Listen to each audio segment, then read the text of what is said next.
சாயிரம். 1000 முறை முயற்சி செய்து நாம் வெற்றியடையாமல் போனாலும் கூட இன்னும் ஒரே ஒரு முறை முயற்சி செய்யும் மன உறுதி நம்மிடம் இருக்குமானால், அந்த மன உறுதி நம்மிடம் இருக்குமானால் மிகப்பெரிய சாதனையாளராக மாறப்போவதை இந்த உலகில் யாராலுமே தடுக்கவே முடியாது. அந்த மன உறுதியோடு இருக்கலாம், வெற்றிகளை பார்த்து கொண்டே இருக்கலாம். ஜெய் சாயிரம், ஜெய் ஜெய் சாயிரம். நம்ம சாயன்பர்கள் எல்லாரும் எப்படி இருக்கீங்க? எல்லாரும் நல்லா இருப்போம். ஓம் சாயிரம். என் அன்பு பிரியமே, இனி உன்னுடைய குறி தப்பவே தப்பாவது. உனக்கு துணையாக நான் உனக்கு இருக்கும் பொழுது உன் குறி எப்படி தப்பிவிடும்? உன்னை சுற்றி இருப்பவர்கள் என்ன வேண்டுமானாலும் சொல்லட்டும், எப்பொழுதுமே உன்னுடைய இலக்கில் விழிப்போடு இரு. பிறகு நிச்சயம் உனக்கு அனைத்துமே கைகூடும். நீ வெற்றி பெற்ற பின் இந்த உலகமே உனது காலடியில் விழுந்து கிடக்கும். ஆம் என் குழந்தா, உன்னுடைய உடலையும் அறிவையும் ஞானத்தையும் பலவீனப்படுத்தும் எதையுமே ஒரு விஷயமாக நினைத்து வருத்தப்படாதே. எதையுமே விஷயமாக நினைத்து யோசனை கூட செய்யாதே. அதை அப்பொழுதே ஒதுக்கிவிட கற்றுக்கொள். நீ கொஞ்சம் யோசனை செய்ய பார்த்தாலும் அதற்கு உன்னை அடிமையாக்கி எதற்குமே பயனற்ற ஒருவராக உன்னை மாற்றிவிடும் அந்த சூழ்நிலையே. எனவே எதற்குமே காதில் வாங்கிக் கொள்ளாதே. என் அன்பு பிரியமே, தீமையான ஒன்றுக்கு அடிமையாக இருப்பது என்பது மிக மிக மோசமானது. வாழ்க்கையில் வரும் சரிவுகளுக்காக நீ சரிந்துவிட எண்ணாதே. எப்பொழுதுமே சரிந்துவிட எண்ணாதே. வாழ்க்கையில் சரிவுகளை சந்தித்தால்தான் சாதனைகளை சந்திக்க முடியும் என்பதை உணர்ந்தவனால் மட்டும்தான் மிகப்பெரிய வெற்றிகளை நிச்சயமாக பிரம்மாண்டமாக பெற முடியும். எனவே சரிவுகள் சந்திக்கிறோமே என்று குழப்பப்படாதே. சரிவுகளை சந்திக்க பழகு. உனக்கு தேடல்களை நீ தெளிவுபடுத்திக் கொள்ளாதவரை, உன்னுடைய தேடல்களை நீ தெளிவுபடுத்திக் கொள்ளாதவரை உன்னுடைய பயணங்கள் அனைத்துமே குழப்பங்களாலும் தோல்விகளாலும் மட்டும்தான் சூழப்பட்டிருக்கும் என்பதை புரிந்து கொள்.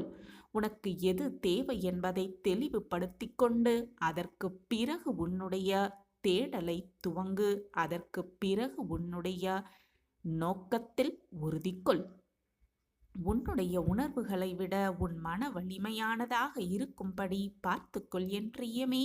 உன்னுடைய மனம் வலிமையானதாக இருக்கும்படி பார்த்துக்கொள். உன்னுடைய உணர்வுகளுக்கு உன்னுடைய மனம் அடிமையாகி விடாமல் இருக்கவும் பார்த்துக்கொள். அப்படி இல்லை என்றால் நீ உன்னையே இழந்து விடுவாய். என் அன்பு பிரியமே, உழைப்பதற்காக ஒருபோதும் தயங்கி நிற்காதே. வாய்ப்பு என்பது உழைப்பு என்ற வேடமிட்டு வருவதால் தான் பலரும் அதை தவற விட்டு விடுகிறார்கள். பலரின் தோல்விகளுக்கும் அதுதான் காரணமாக இருக்கிறது.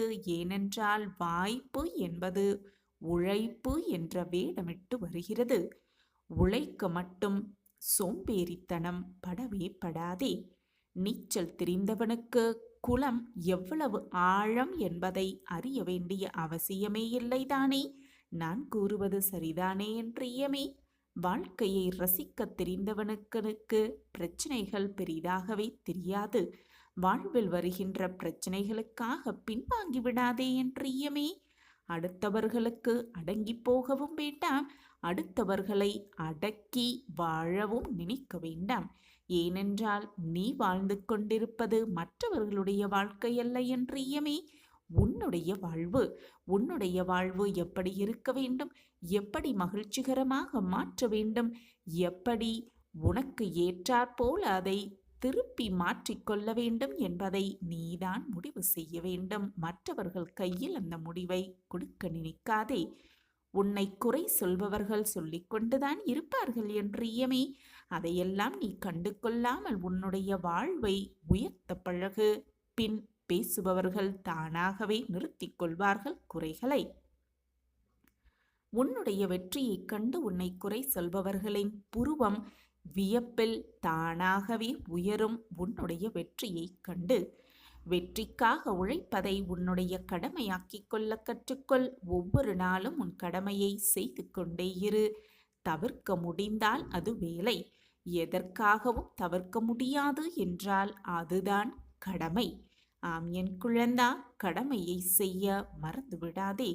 எவ்வளவு வேலைகள் இருந்தாலும் சற்று தனிமையில் உட்கார்ந்து கடந்து வந்த வாழ்க்கையை கொஞ்சம் திரும்பி பார்க்க கற்றுக்கொள். நீ அடைந்த வலிகளும் வேதனைகளும், அதை கடந்து வந்த வழிகளும் உனக்கு புதிய புதிய நம்பிக்கையை கொடுக்கும். புத்தம் புதிய நம்பிக்கையை கொடுக்கும் அந்த வழிகளும், நீ கடந்து வந்த வழிகளும். உன்னுடைய கடமைகளை எப்பொழுதும் சுறுசுறுப்போடு செய்ய பழகு என் பிரியமே. அப்பொழுது எல்லா கதவுகளும் உனக்கு திறந்தேதான் இருக்கும். எல்லா கதவுகளும் உனக்காகவே திறந்திருக்கும். எல்லோருக்குமே முன்னேற ஒரு காலம் நிச்சயமாக வரும். அது சிலருக்கு கஷ்டங்களோடு கலந்து வரும், சிலருக்கு கஷ்டங்களை கடந்த பிறகுதான் வரும். உனக்கு எப்படி வருகிறது என்பதை நீதான் ஆராய்ந்து கற்றுக்கொண்டு, கஷ்டங்களை கடந்த பின் வருகிறதா, கஷ்டத்தோடு வருகிறதா என்பதை புரிந்து கொண்டு செயல்படு. அதற்காக நல்ல நேரம் வரும், அதற்கான காலம் வரும் என்று காத்திருக்காமல் அதுவரை வெற்றிக்காக உழைத்து கொண்டே இருக்க பழகு. வெற்றிக்காக உழைத்து கொண்டே இருக்க பழகு. எங்கே விழுந்தோம் என்பதை விட எங்கே கவனத்தை சிதறவிட்டாய் என்பதில் இருக்கிறது உன்னுடைய வெற்றிக்கான ரகசியம். அப்பொழுதுதான் அந்த ரகசியத்தை நீ தெரிந்து கொண்டால் மீண்டும் வாழ்வில் விழவே மாட்டாய், சறுக்கவே மாட்டாய். என் அன்பு பிரியமே, நல்ல நேரங்களையும் பார்த்து பார்த்து உன்னுடைய உழைப்பை தள்ளி போடாதே. நல்ல நேரத்தை பார்த்து எதையுமே தள்ளி போடாதே. நல்ல நேரம் என்பது நீ வாழ்வில் செய்வதை அனைத்தையுமே நல்ல நேரங்களாக மாற்றுவது உன்னுடைய கையில் இருக்கிறது. உன்னுடைய வாழ்வு உனக்காக கொடுக்கப்பட்டிருக்கிறது. நீ அதை எப்படி திறம்பட வாழ வேண்டுமோ என்பதை சிந்தனை செய்து வாழ்வில் பிரம்மாண்ட வெற்றியை அடைவதற்கான அத்தனை சூட்சமங்களையும் நீதான் கடந்து செல்ல வேண்டும். உனக்காக மற்றவர்கள் உன் வாழ்வை வாழவும் முடியாது. மற்றவர்களுக்காக உன்னுடைய வாழ்வை நீ விட்டு கொடுக்கவும் முடியாது. அவரவர் வாழ்வை அவரவர் வாழ்ந்துதானே ஆக வேண்டும். அவரவர் கஷ்டத்தையும் அவரவர் அனுபவித்துதான் ஆக வேண்டும். அவரவர் வெற்றியையும் அவரவர் சுமந்துதான் தீர வேண்டும். இது ஒன்றை மட்டும் எப்பொழுதும் நினைவில் வைத்துக்கொள் என் பிரியமே. பிரச்சனைகளும் தடைகளும் வந்தால் ஒருபோதும் நீ உன் பாதையிலிருந்து பின்வாங்க நினைக்காதே. பிரச்சனைகளை கடந்து ஒருவன் வென்றால் அது நிச்சயமான நிரூபமான வெற்றி. பல தடைகளை கடந்து ஒருவன் வென்றால் அதுதான் சரித்திரம் என்பதை புரிந்து கொள். நீ பெறப்போகும் வெற்றிகள் இந்த உலகின் சரித்திரமாக மாறட்டும். இனி உன் குறி தப்பவே தப்பாது. உனக்கு துணையாக உன்னப்பா நான் உன்னோடு இருக்கும் வரை எதுவுமே சாத்தியம் இல்லாதது என்பது கிடையவே கிடையாது. எல்லாமே உனக்கு சாத்தியமே. தோல்வியடைந்தால் துவண்டு விடாதே என் பிரியமே. எந்த சூழலிலும் முயற்சிக்கு மட்டும் நீ அடிமையாக இருந்துவிட்டால் வெற்றி உனது அடிமையாகிவிடும். பணிவுக்கு நீ அடிமையாகிவிட்டால் புகழ் உனக்கு அடிமையாகிவிடும். ஆம் என் பிரியமே, மற்றவர்கள் உன்னை கவனிக்க வேண்டும் என்றால் எதையுமே செய்ய பழகலாம். ஆம் என் குழந்தா, எதையும் தைரியமாக செய்ய பழகு. மற்றவர்களால் நீ கௌரவிக்கப்பட வேண்டுமென்றால் இடம் பார்த்து அமரத்தான் வேண்டும். இடம் பார்த்து அமரவே வேண்டும். ஒருவருடைய விருப்பம் எப்படியாவது கஷ்டப்பட்டாவது முன்னேற வேண்டும் என்ற விருப்பமாக இருக்கிறது. எனவேதான் அவன் விருப்பப்படியே அவன் விரும்பிய கஷ்டத்தை அனுபவித்து பின் வெற்றியை பெறுகிறான். வேறு ஒருவர் அவனுடைய முதுமை காலத்தில் நன்றாக வாழ வேண்டும், நிம்மதியாக இருக்க வேண்டும் என்ற எண்ணத்தில் செல்வத்தை சேர்க்கிறான். ஏன் செல்வத்தை சேர்க்கிறீர்கள்? உங்களுடைய முதுமை காலத்தில் எதற்காக செல்வம் தேவைப்படுகிறது என்று கேட்டால், முதுமை காலத்தில் நோய் நொடி வராமல் இருப்பதற்கும், வந்தாலும் அதற்கான தேவைகளை பூர்த்தி செய்வதற்காகத்தான் இந்த செல்வம் என்று சொல்கிறான். அவனுடைய விருப்பத்தின் பேரிலேயே அவன் நோய்வாய்ப்பட்டு கஷ்டப்பட்டு அந்த பணத்திலிருந்து அதிலிருந்து மீண்டு பின் நிம்மதியாக வாழ்கிறான். வேறு ஒருவரோ அவரைப் போல் வாழ வேண்டும், இவரைப் போல் வாழ வேண்டும் என்று விருப்பப்படுகிறார்கள். ஆனால் வெளி தோற்றத்திற்காகத்தான், வெளி தோற்றத்திற்கு மட்டுமே அவர்கள் சந்தோஷமாக இருப்பது போல ஒரு தோற்றம் தோன்றினாலும் அவர்கள் மனதிற்குள்ளும், ஏன் அவர்கள் உண்மையான வாழ்வில் கூடும் அத்தனை பிரச்சனைகளையும் சோதனைகளையும் அவர் சந்தித்து கொண்டுதான் இருக்கிறார்கள் என்பது விருப்பப்பட்ட அந்த மனிதனுக்கு தெரியவும் இல்லை, புரியவும் இல்லை. அதனால்தான் அவரைப் போல் வாழ வேண்டும், இவரைப் போல் வாழ வேண்டும் என்று ஆசைப்படுகிறான். அவனுடைய விருப்பப்படியே அவன் படுகின்ற அவரைப் போல் வாழ வேண்டும், இவரைப் போல் வாழ வேண்டும் என்று அவர்கள் படுகிற கஷ்டத்தையே விருப்பப்பட்டவனும் அனுபவிக்கிறான். பின் சந்தோஷத்தை பெறுகிறான். எதை பற்றியும் சிந்திக்காமல், யாரை பற்றியும் நினைத்து பார்க்காமல், எது வந்தாலும் என்னதான் நிகழ்ந்தாலும் நான் நிம்மதியாக இருப்பேன், சந்தோஷமாகவே இருப்பேன், நிம்மதியாகத்தான் என் வாழ்வு இருக்கும் என்று நினைப்பவர்கள் எப்பொழுதுமே விருப்பப்படியே சந்தோஷத்தை மட்டுமே அனுபவிப்பார்கள். வேறு பலரோ அது இருந்தால் நான் சந்தோஷமாக இருப்பேன், இது கிடைத்தால் நான் ஆனந்தமாக இருப்பேன் என்று சொல்லிக்கொண்டே இருப்பவர்கள் அந்த சந்தோஷத்தை அவர்கள் விருப்பப்படியே, அந்த சந்தோஷம் அவர்களை விட்டு விலகி நின்று அவர்கள் எதிர்பார்த்தது, அவர்கள் ஆசைப்பட்டது, அவர்கள் கிடைப்பது, ஆசைப்படுவது அனைத்தும் அவர்களுக்கு கிடைக்கும் வரை அவர்களுடைய சந்தோஷத்தை அவர்கள் தள்ளி வைத்து கொண்டுதான் இருக்கிறார்கள்.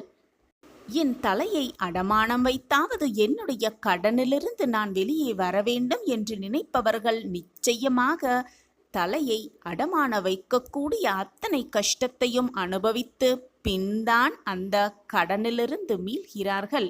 இப்படியாக அனைத்து இன்பத்தையும் வேண்டும் வேண்டும் என்று நினைத்து கொண்டிருப்பவர்கள் அந்த இன்பத்திலும் ஒரு துன்பத்தை கலந்துதான் யோசிக்கிறார்கள். அவர்கள் விருப்பப்படிதான் அவர்களுடைய வாழ்வும் அந்த துன்பத்தை அனுபவித்த பின்தான் இன்பத்தை சந்திக்கிறது. இப்பொழுது புரிகிறதா? நீ விரும்பியது விரும்பியபடியே உனக்கு நடக்கும் என்று நான் உனக்கு கூறுவது இப்பொழுது உனக்கு புரிகிறதா? நீ விரும்பியதுதானே உனக்கு நடக்கிறது, நீ கேட்பதுதானே உனக்கு கிடைக்கிறது, நீ நினைப்பதுதானே உனக்கு நடக்கிறது. நீ நல்லதாகவே நினைத்தால் எதுவுமே உனக்கு நல்லதாகவே நடக்கும். நேர்மறை எண்ணத்தோடு இருந்தால் உன் வாழ்வில் அனைத்தும் உனக்கு நேர்மறை எண்ணமாகவே நிகழும். நீ நினைப்பதுதான் உன் வாழ்வு. இதை புரிந்து கொண்டாலே போதும் பெண் பிள்ளையே, உன் வாழ்வு நிம்மதியாகவே இருக்கும், சந்தோஷம் மட்டுமே நிறைந்து இருக்கும். எதை நோக்கி உன் எண்ணங்கள் பாய்கிறதோ, எதை நோக்கி உன் எண்ணங்கள் செல்கிறதோ அதன்படிதான் உன் வாழ்வும் இருக்கும். இப்படி இருந்தால்தான் இன்பம், அப்படி இருந்தால்தான் இன்பம் என்று நீ விருப்பப்பட்டதால்தான், நீ விரும்பியதால்தான் எல்லாமே உனக்கு நடக்கிறது. அப்படி இருக்க வேண்டுமே என்று பலவித துன்பத்தையும் நீ அனுபவித்துக் கொண்டிருக்கிறாய். அந்த துன்பத்திற்கு பின் இன்பத்தையும் சந்திக்கிறாய். ஆனால் நீ விருப்பப்பட்ட அந்த இன்பம் நடக்கும் பொழுது அதை இன்பமாகவே நீ உணர்வதே இல்லை. எந்த கோணத்தில் நீ அணுகுகிறாயோ, எந்த கோணத்தில் உன் பார்வை இருக்கிறதோ, எந்த கோணத்தில் உன் மனம் செல்கிறதோ அதன்படிதான் உன் வாழ்வும் அமைகிறது, மாறுகிறது என்பதுதான் வாழ்வின் இரகசியமாகவே இருக்கிறது. எனவே ஒன்றை நன்றாக புரிந்து கொள். நீ மாற்றிக்கொள்ள வேண்டியது உன்னுடைய விருப்பங்களை அல்ல, உன்னுடைய சிந்தனைகளை, உன்னுடைய நோக்கங்களை, உன்னுடைய எண்ணங்களை, உன்னுடைய பார்வையை, உன்னுடைய மனதை. எனவே நன்றாக சிந்தனை செய்து உன்னுடைய எண்ணங்கள், உன்னுடைய வார்த்தைகள், உன்னுடைய பார்வைகள் அனைத்துமே எதிர்மறை எண்ணங்களாக இல்லாமல் நேர்மறை எண்ணங்களாகவே இருக்கும்படி பார்த்துக்கொள். எப்படியாவது கஷ்டப்பட்டாவது வாழ்க்கையில் முன்னேற வேண்டும் என்று நினைப்பதை விட்டுவிட்டு வாழ்வில் நாம் இஷ்டப்பட்டபடியே வாழ்வில் சந்தோஷத்தை அனுபவிக்க வேண்டும் என்று மாற்றி சிந்தித்தாலே போதும். உன் இஷ்டப்படியே உன் வாழ்வும் சிறக்கும், உன் வாழ்வும் மெழுகும். எந்த தடை வந்தாலும் அதை நம்பிக்கையோடு தாண்டி நான் முன்னேற வேண்டும் என்ற எண்ணமே உன் மனதில் எழ வேண்டாம். தடைகளே இல்லாமல் என் வாழ்வில் இருக்க வேண்டும், அந்த தடைகளே இல்லாத வழியில் நான் சென்று வெற்றியை அடைய வேண்டும் என்று உன் எண்ணத்தை மாற்றி அமைத்து கொண்டாலே போதும், உன் வாழ்வு சிறக்கும். அப்படி இருந்து பார். அப்பொழுது தடைகளே உன்னை நெருங்கினாலும் கூட அந்த கஷ்டத்தை நீ உணரவும் மாட்டாய், அது உன் மனதை பாதிக்கவும் செய்யாது. புரிந்து கொண்டாயா என் பிள்ளையே? புரியவில்லை என்றால் மனதை ஒருமுகப்படுத்தி சாயப்பா உங்களுக்கு முன்பாக நம்பிக்கையோடு உட்கார்ந்து கொண்டு மீண்டும் ஒரு முறை கேள். உன் மனதில் தீர்க்கமான ஒரு தெளிவு பிறக்கும். உன் சாயப்பா உன்னோடு இருந்து கொண்டுதான் இருக்கிறேன். நீ விரும்பியது விரும்பியபடியே உனக்கு நடத்தி கொடுக்க உன் சாயப்பா உன்னோடு இருந்து கொண்டுதான் இருக்கிறேன். சாயப்பா இருக்க உனக்கு ஏன் மனக்கவலை? நீ விரும்பியது விரும்பியபடியே உனக்கு நிச்சயமாக கிடைக்கும். நான் அதை கிடைக்க என்னால் ஆன முயற்சிகள் அனைத்தையும் செய்து கொண்டுதான் இருப்பேன். அனைத்தையும் உனக்கு நல்லதாகவே நடத்தி கொடுத்து கொண்டுதான் இருப்பேன். நீ போராடும் விஷயத்தில் ஒரு அதிசயத்தை முடிவைக்க நான் அனைத்து வேலைகளையும் செய்து கொண்டுதான் இருப்பேன். இதுவரை உன் வாழ்க்கையில் நீ பார்க்காத மிகப்பெரிய வெற்றியும் பொக்கிஷமும் அதிசயமும் உன்னை நெருங்கிக் கொண்டிருக்கிறது. கேள் கண்மணி, உன் பல நாள் சோகம் இருந்த இடம் தெரியாமல், இருந்த சுவடே தெரியாமல் மறையப் போகிறது. நீ விரும்பியது அனைத்தும் நான் நடத்தி முடிக்கப் போகிறேன். மிகப்பெரிய வெற்றியை நெருங்கிவிட்டாய் என் கண்மணியே. நீயோ உனக்கான வாழ்வில் எல்லாம் என்னால் முடியும், என்னால் வெற்றியடைய முடியும், வெற்றியை தக்க வைத்துக் கொள்ளவும் முடியும் என்று சொல்லிக்கொண்டுதான் போராடிக்கொண்டே இருக்கிறாய். உன்னுடைய நம்பிக்கையோடு சேர்ந்து நான் சொல்லும் வாக்கையும் முழுவதுமாக கேள். எல்லாம் சேர்ந்து உனக்கு சந்தோஷமும் நல்லதும் ஒட்டுமொத்தமாக அரங்கேறப் போகிறது. உன் வாழ்க்கையில் மிக முக்கியமான திருப்பம், உன் வாழ்க்கையே தலைகீழாக மாற்றப் போகும் அந்த திருப்பம் உன் வாழ்வில் கூடிய விரைவில் அரங்கேறப் போகிறது. பொதுவாகவே எப்பொழுதுமே நீ உன்னை விட்டு விலகி செல்லும் உறவுகளுக்காகத்தான் வருத்தத்தோடு இருக்கிறாய். அவர்களை நினைத்துதான் எப்பொழுதும் வருத்தப்பட்டு கொண்டே இருக்கிறாய். உன்னை தேடி தேடி வந்து உனக்காக மட்டுமே அனைத்தையும் யோசித்து யோசித்து செய்து கொண்டிருக்கும் என் பிள்ளை சந்தோஷப்பட்டால் நானும் சந்தோஷப்படுவேன். அப்படி இந்த சாயியை நீ கொஞ்சமேனும் நினைத்து பார்க்கிறாயா? உண்மையான உறவுகளும் நண்பர்களும் எப்படி தெரியுமா? தூய்மையான தண்ணீர் போன்றது.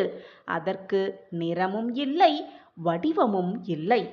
ஆனால் மனிதர்கள் வாழ முக்கியமாக அந்த தண்ணீர் எவ்வளவு முக்கியம் என்று உனக்கு தெரியும் தானே? தண்ணீர் போலத்தான் உன் சாயிநாதாவும். உன் வாழ்க்கைக்கு என்ன தேவையோ, எதை கொடுத்தால் நீ மகிழ்வாயோ, எதை கொடுத்தால் சந்தோஷமாக இருப்பாயோ, அதை நான் யோசித்து யோசித்து உனக்காகவே செய்து கொண்டே இருக்கிறேன், செய்து கொண்டே இருப்பேன். நான் இல்லாமல் உன் வாழ்க்கையில் சுவையே இருக்காது. என் மேல் முழுமையாக நம்பிக்கை கொண்டிருந்த எவருக்குமே வாழ்க்கையில் துன்பம் என்ற பேச்சிற்கே இடமில்லை. துன்பம் வந்தாலும் அது என்னுடைய அனுமதி இல்லாமல் உன் வாழ்க்கையில் நுழைய முடியாது. துன்பம் வருகிறதே என்று வருத்தப்படாதே. துன்பம் வருகிறது என்றால் அதைவிட பல மடங்கு இன்பம் உன்னை நெருங்கப் போகிறது என்பதை முழுமையாக புரிந்து கொள். என் பிள்ளையாகிய உனக்கு, என் பொக்கிஷமான உனக்கு மிகப்பெரிய நல்லதும் அற்புதமும் நடந்தே தீரும். உன் சாயி தேவா நடத்தி வைப்பேன். முதலில் உன் வாழ்க்கையில் என்ன நடக்கிறது, ஏன் நடக்கிறது, எதற்காக நடக்கிறது என்பதை தெளிவாக புரிந்து கொள்ள முயற்சியாவது செய். அப்பொழுதுதான் நீ வாழ்ந்து கொண்டிருக்கும் இந்த வாழ்க்கையை எப்படி உனக்கு ஏற்றாற்போர் வாழ்வது, மன நிம்மதியாக அந்த வாழ்க்கையை வாழ்வது என்பது அப்பொழுதுதான் உனக்கு தெள்ளத் தெளிவாக புரியும். வாழ்க்கை என்பதே நெடுந்தூர பயணம்தான். அந்த பயணங்களில், அந்த பாதைகளில் பல பல சொந்தங்களையும், பல பல உறவுகளையும், பல பல நண்பர்களையும் பார்த்துவிட்டுதான் ஒவ்வொருவரும் கடந்தாக வேண்டும் வாழ்க்கையை. நீ கேட்டவுடன், நீ நினைத்தவுடன் எதுவுமே நடக்காத காரணத்தால் நீ தடுமாற ஆரம்பித்திருக்கிறாய். நம் வாழ்க்கையில் எதுவுமே நடக்காதோ, நடக்காமல் போய்விடுமோ, சாயப்பா நமக்கு உதவாமல் விட்டுவிடுவாரோ என்பது போன்ற குழப்பமான மனநிலையில் உன்னையே குழப்பிக் கொண்டிருக்கிறாய். அந்த தடுமாற்றம் உன் மனதை அலைக்கழிக்க செய்கிறது. உன்னை ஒரு இடத்தில் உட்கார விடாமல் நிலைகுலைய செய்து கொண்டிருக்கிறது என்பது உனக்கு புரிகிறதா? அல்லது புரிந்தும் புரியாதது போல இருக்கிறாயா? உனக்கே தெரியும், மிக நன்றாகவே தெரியும். சாயப்பாவிடம் வைத்த பிரார்த்தனையோ வேண்டுதல்களோ எதுவாக இருந்தாலும் சர்வ நிச்சயமாக நடக்கும் என்பது உனக்கு தெரிந்திருந்தும் ஏன் இந்த குழப்பம்? நான் உனக்காகவே வருவேன், உனக்காகவே அனைத்தையும் செய்வேன். நீ என்னதான் தைரியமாக இருந்தாலும் உன் நிலையற்ற மனம் சாயப்பா செய்துவிடாமல் விட்டுவிடுவாரோ என்ற ஒரு விதமான குழப்பம் உன் மனதை போட்டு குழப்பிக்கொண்டே இருக்கிறது. என் பிள்ளையே, மனதை முதலில் ஒரு நிலைப்படுத்து. தேவையில்லாத சிந்தனையை உன் மனதில் ஓடவிட்டு கொண்டே இருக்காதே. அமைதியான மனம்தான் நல்ல எண்ணங்களை சிந்திக்கும், நல்ல எண்ணங்களை வளர்த்து கொள்ளும். அமைதியில்லாத மனம் தேவையில்லாத சிந்தனைகள்தான் எப்பொழுதும் சுழன்று கொண்டே இருக்கும். தேவையில்லாததை மட்டுமே செய்து கொண்டே இருக்கும். எனவே மனதை முதலில் நிம்மதியாக வைத்துக்கொள். உனக்கு தேவையானது அனைத்தையும் நான் பார்த்து பார்த்து செய்து கொண்டே இருக்கிறேன். உனக்கு எது தேவையோ அதை நான் உனக்கு சர்வ நிச்சயமாக கொண்டு வந்து சேர்ப்பேன். இது உன் சாயப்பா உனக்காகவே செய்து கொடுக்கும் சத்திய வாக்குதான். இப்பொழுதுமே தெளிவாக இரு. நீ எடுக்கும் முயற்சியை எந்த பொழுதும் கைவிட்டு விடாதே. தெளிவான மனதிற்கு எது சரியான வழி, எது சரியான பாதை என்று மிக தெளிவாகவே தெரிந்துவிடும். மனதை முதலில் பண்படுத்த பழக வேண்டும். அப்படியென்றால் என்ன சாயிநாதரே என்று கேட்கிறாயா? தினமும் காலையும் மாலையும் தியானம் செய். நேற்றைய பொழுது முடிந்துவிட்டது. இன்றைய பொழுதை எவ்வளவு பயனுள்ளதாக மாற்றமைக்க முடியும் என்று சிந்தனை செய்வதால் நம் வாழ்வில் நிம்மதிக்கு எப்பொழுதும் பஞ்சமே இருக்காது. மகிழ்ச்சிக்கு எப்பவும் பஞ்சமே வராது. வாழ்க்கையில் எப்படி முன்னேறலாம், வாழ்வை எப்படி உயர்த்தலாம் என்பதை முதலில் திட்டமிட வேண்டும். அந்த திட்டப்படி காய்களை நகர்த்தி வாழ்க்கையில் வெற்றியை அடைய வேண்டும். இதுதான் வெற்றி அடைவதற்கான மிக சிறந்த ரகசியமாகவே இருக்கும். அதிலும் இலக்கில் கவனமாக இருக்க வேண்டும். பிடிச்ச வாழ்க்கையை, தனக்கு பிடித்த வாழ்க்கையை வாழ்பவனே மிக மிக அதிர்ஷ்டசாலி. எந்த வாழ்க்கையாக இருந்தாலும், தனக்கு என்ன வாழ்க்கை கிடைத்திருந்தாலும் தனக்கு பிடித்த மாதிரி வாழ்க்கையை வாழ்பவனே புத்திசாலியாகிறான்.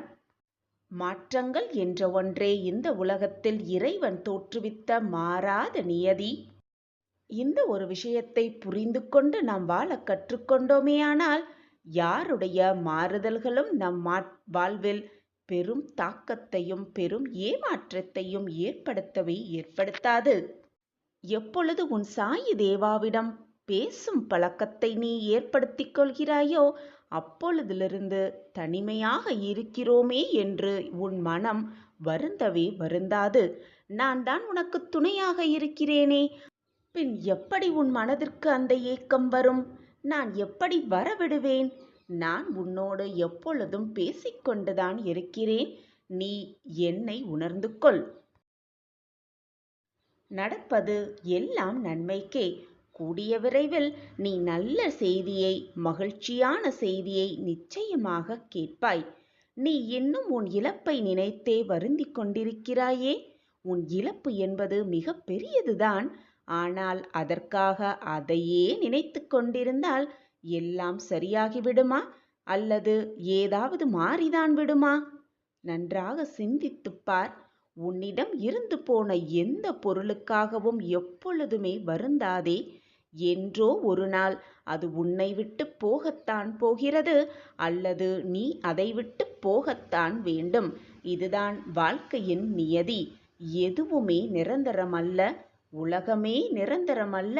உன் உடலும் உனக்கு நிரந்தரம் அல்ல. ராஜாக்கள் கூலிகளாக ஆவதும் கூலிகள் ராஜாக்கள் ஆவதும் தான் உலக இயல்பு. உலகம் மாறிக்கொண்டேதான் இருக்கும். எது உன்னிடம் இருந்து பறிக்கப்பட்டதோ அதை போன்று 1000 மடங்கு உனக்கு கிடைக்கும். நான் கிடைக்க வைப்பேன்.